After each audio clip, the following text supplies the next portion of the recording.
दोस्तों हमारे पास आया है Realme 5। ये खुला हुआ है, पूरा खुला हुआ है।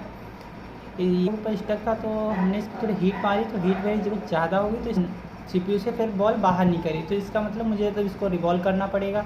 शायद CPU MMC दोनों से बॉल बाहर निकली थी, तो मुझे इसे रिवॉल्व करना पड़ेगा और देखना पड़ेगा। मैं कंडीशन जैसी थी वैसी लानी पड़ेगी। फिर इसकी ऊपर स्टक था तो ये CPU से अगर प्रॉब्लम होगी तो सॉल्व हो जाएगी, नहीं तो फिर से ये रिस्टार्ट मारेगा। तो रिस्टार्ट मारेगा तो फिर इसकी हम MMC प्रोग्राम करेंगे, क्योंकि वो हमारे पास है नहीं, तो हम कस्टमर को फिर से वापस कर देंगे।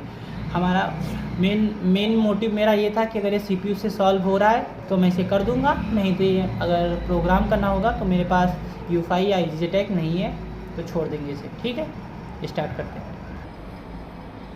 सबसे पहले हम सील करेंगे।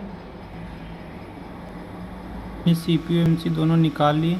हमें ये नहीं समझ में आ रहा था हमारी बॉल CPU से बाहर आई है MMC से, इसीलिए हमने दोनों को एक साथ निकाल लिया। दोनों को एक साथ लगा देंगे।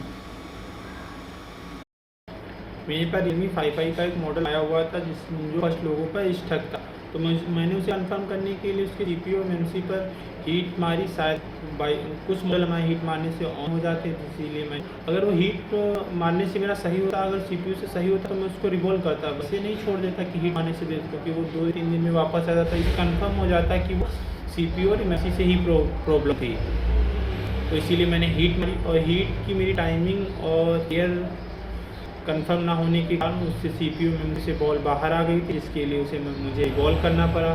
फ़ोन तो हमारा फर्स्ट फ्लोर पर स्टक ही था और की वजह से उस बॉल बाहर आ गई थी, तो मेरा फ़ोन डेड कंडीशन में चला गया था। और कस्टमर को मैं कोई रिस्क भी नहीं दिया था, क्योंकि फ़ोन ऑन लोगो था तो उसे कस्टमर को ऑन लोगो ही देना था। इसीलिए मैंने CPU और MMC दोनों को रिवॉल्व किया और जिस कंडीशन में लेके आया हूँ फ़ोन हमारा फर्स्ट लोगो पे जैसे था वैसे ही आ गया। अब इसमें प्रॉब्लम है, इसको प्रोग्राम MMC की प्रोग्राम हमने CPU और MMC दोनों को रिमूव करके लगा दिया था और पहले जैसी कंडीशन है। इसका मतलब हमारे इसमें CPU से प्रॉब्लम नहीं थी, इसमें प्रॉब्लम है इसकी MMC प्रोग्राम करनी पड़ेगी।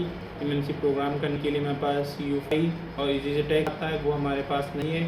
तो मैंने पहले बोला था अगर ये CPU से कन हो रहा है तो मैं करूँगा, नहीं तो इसको जैसे था वैसे वापस कर दूँगा। जिस कंडीशन में था हम उसी कंडीशन में वापस कर रहे हैं, डेट करके नहीं दे